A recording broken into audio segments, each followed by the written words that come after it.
Salut à tous les amis, aujourd'hui on se retrouve avec Maître Fred pour analyser le Bellator et vous faire nos pronostics aussi pour cette UFC et surtout le main event qui te tient à cœur. Ah, j'en parle depuis longtemps, hein, ce main event. Il n'y a que toi qui parles de ce main event. Bah, non, vraiment c'est super combattant, mais avant toute chose, je lance le générique.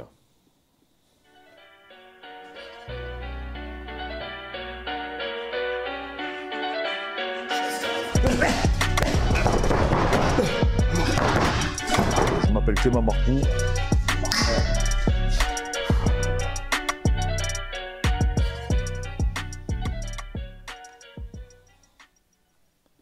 Donc les amis, n'hésitez pas à nous suivre pour rien louper. Abonnez-vous, n'hésitez pas à commenter aussi si vous voulez qu'on traite des sujets particuliers. Et bien on va revenir sur cette soirée du Bellator d'hier. Hein. On va commencer par le main event, après on fera un peu les mecs à suivre, hein. On fera plutôt ça. Ouais. Le combat pour le titre. Un vol. Ouais, moi je pense aussi, après, c'était quand même un combat serré. Après moi j'ai pratiquement... Toi, c'est quoi? Toi, tu dirais quel round du coup pour Maki, quel round pour Pitbull? 3, 4, 5, ouais, même, franchement même le premier. Hein. Moi j'aurais dit pareil. Après 3, 4, 5, j'aurais dit Maki. Après. Allez, tu as vu les stats ou pas? Non. Ah, c'est incroyable.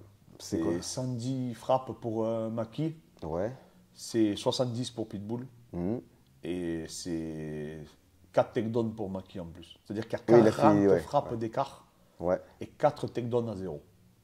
C'est Et, donc, un et des une plus- tentative de soumission pour et une Pitbull tentative et 0 pour Maki. Ça. Et c'est un des plus gros écarts qu'il y ait eu. Obligatoire?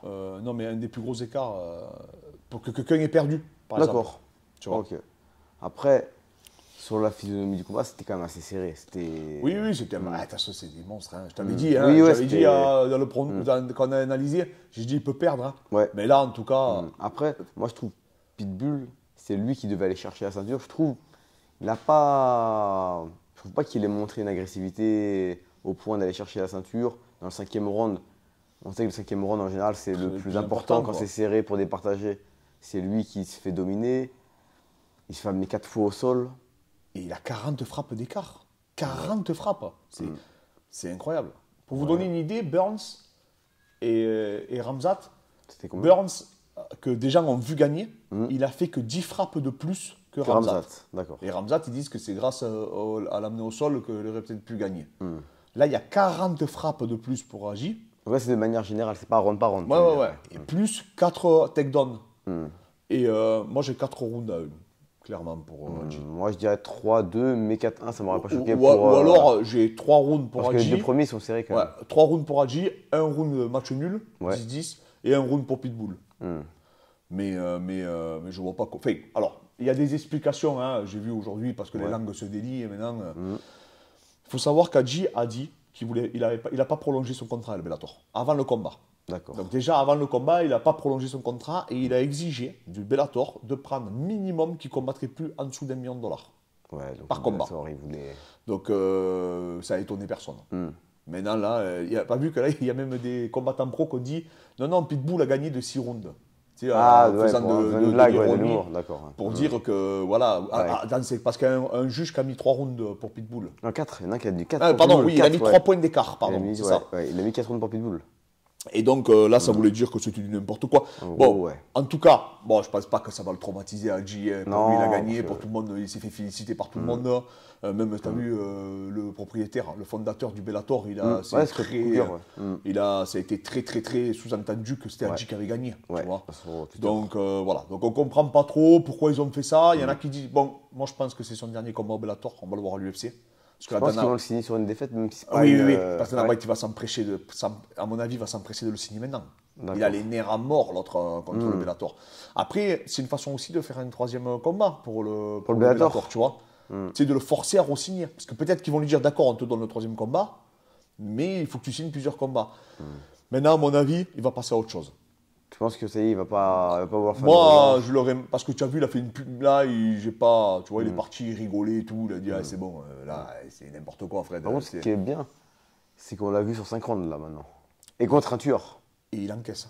Oui, parce qu'à un moment, il en prend une. Oui, il se met dedans dans le troisième. Ouais. Et il fait, donc, il met la main au sol, mais il se remet immédiatement, il essaye de le reconnecter. Ouais. Non, gros mental. Et après, il l'amène direct au sol, même. Et il l'amène directement au sol. Non, mais moi, ce qui m'a impressionné, c'est qu'il a vraiment réussi à l'amener au sol assez facilement, et ça m'a vraiment impressionné de son niveau en lutte. Quoi. Pitbull est plus petit, en général, quand le centre de gravité est plus bas, c'est pas et évident. il est sorti de la guillotine.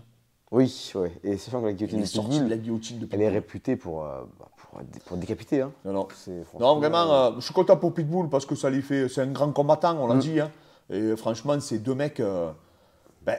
C'est des mecs qui n'ont plus rien à faire au Bellator, faut dire. C'est le Max Holloway et Alexander du Bellator. Hein. Eux, il faut qu'ils aillent se taper maintenant contre Max Holloway et Alexander. Hein. De toute façon, Hadji, il a dit que son combat rêvé, c'est Max Holloway. Voilà. Lui, il va affronter Max Holloway. Il a dit, je veux affronter ce gars-là, donc il partira. Et le Bellator, bon, mais ils ont fait leur truc.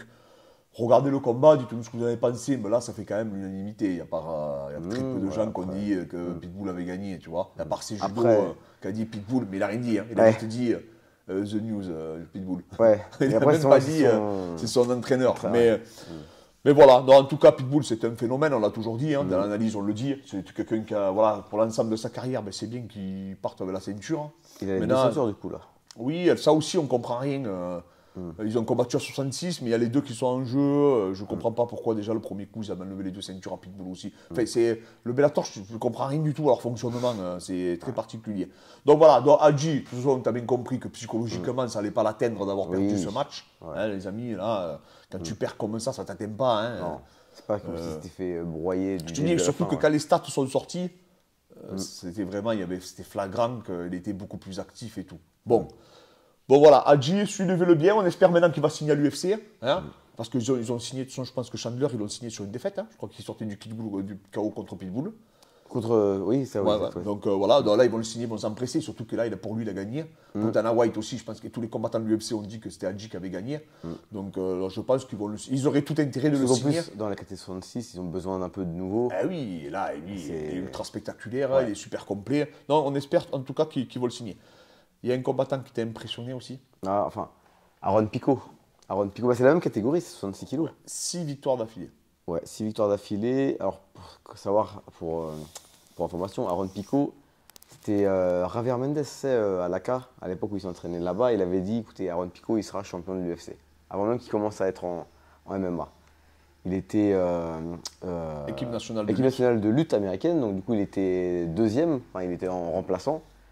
Il a été donc toujours en remplaçant du numéro 1 en lutte. Il avait gagné les Golden Gloves. Il était chez Freddy Roach, partenaire d'entraînement de Pacquiao. Il était champion du monde en Nogi Worlds, mais en juvénile. Donc en fait, il était fort en anglaise, en lutte et en grappling. Il était bon partout et il était médiatisé dès le départ. Il y a des vidéos, vous trouverez de lui à 11-12 ans où il s'entraîne comme un malade. C'est des vidéos professionnelles. Il y a 12 ans, il s'entraîne déjà avec les meilleurs au monde. Ouais. Et donc du coup, il y avait une grande attente. Sauf que le premier combat, boum, il se prend une guillotine. Ouais, mais il prend un mec à 10. Voilà, le problème, c'est quand tu es connu comme ça, tu te prends il commence au Bellator contre un mec qui avait déjà plus de 10 combats. Ouais, non, mais après, lui avait 0 combat. J'ai aucune gestion de carrière là. Après, personne ne voulait l'affronter parce qu'il était déjà connu. C'est un tueur. Ensuite, il enchaîne 4 victoires et après, il re-enchaîne 2 défaites. Et là, du coup, il change de team. Je ne sais plus si c'était là ou juste avant. Et après, il va chez Greg Jackson. Et là, il enchaîne donc du coup depuis 6 victoires d'affilée. Et franchement, là, c'est impressionnant. C'est impressionnant. En anglaise, il est ultra chaud. Ouais. Il touche beaucoup au corps. En lutte, c'est un monstre. C'est un monstre. Hein. Il est chaud, lui. Au sol, juste le petit défaut qu'il peut avoir au sol, c'est qu'il a du mal à stabiliser. Mais après, est-ce qu'il cherche vraiment à stabiliser les mecs puisqu'il est... il est chaud. Lui, il disait que son défaut, c'était comme il était trop... Enfin, comme il avait un gros punch, il disait qu'il en avait oublié sa lutte. À l'époque où il perdait contre... Après, même quand il a perdu contre Adam Boric, il menait le combat, il le roulait dessus, il s'est pris un coup de genou sauté. Donc vraiment, s'il est bien cadré, franchement, il va être dur à arrêter. Moi, je trouve que juste, il était mal encadré. Après, en plus, il est parti vraiment trop tôt, trop fort, parce qu'il était trop attendu. Mais là, franchement, il a trouvé, lui, il le dit dans l'interview, il dit qu'il a trouvé sa team, il a trouvé ses partenaires d'entraînement. Il dit qu'Eric Jackson, même s'il n'y a plus vraiment de gros noms, il dit qu'il a quand même des gros sparring partners. Il est bien entouré. Il dit que vraiment, il a trouvé son équilibre. Et ce qui fait qu'il a ses 6 victoires d'affilée. Il a du mal à trouver des partenaires, des combats. Beaucoup de personnes se désistent au dernier moment. Donc du coup, parce que...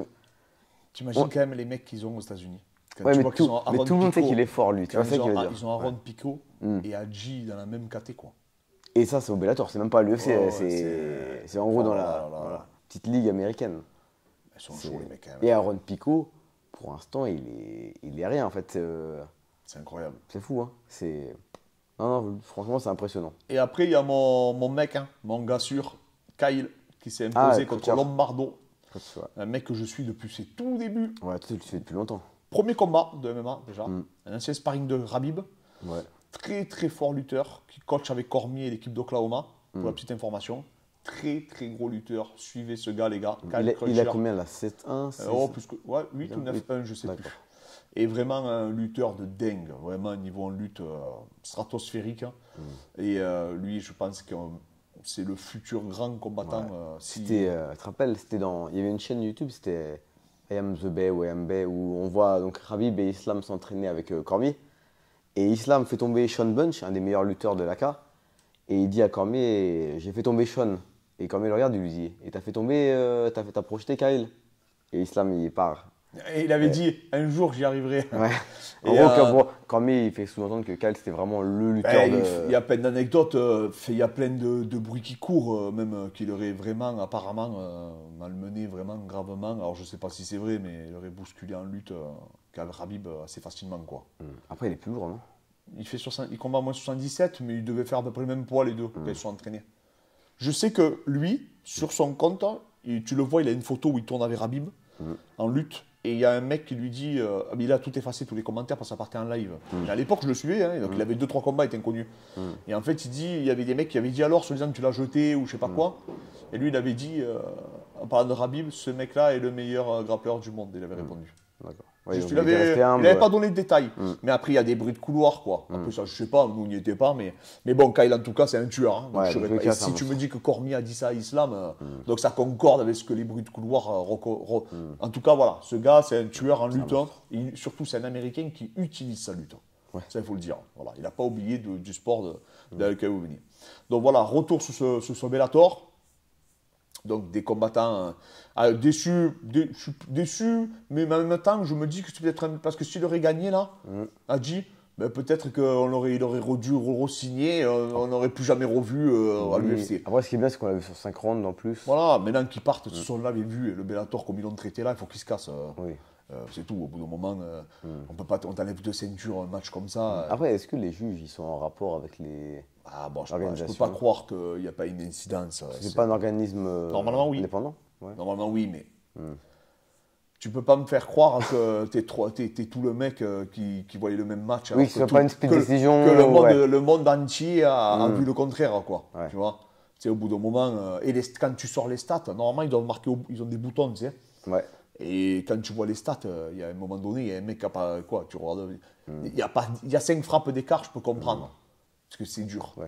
Mais il y a 40 frappes d'écart et que tu as mis 4 takedowns, quand on sait les nombres de points que c'est pour les commissions athlétiques, les takedowns, et c'est des vrais takedowns, hein, c'est pas des petites, je te fais tomber. C'est pas relevé directement. Non. Donc là, au bout d'un moment, il ne faut pas déconner, quoi.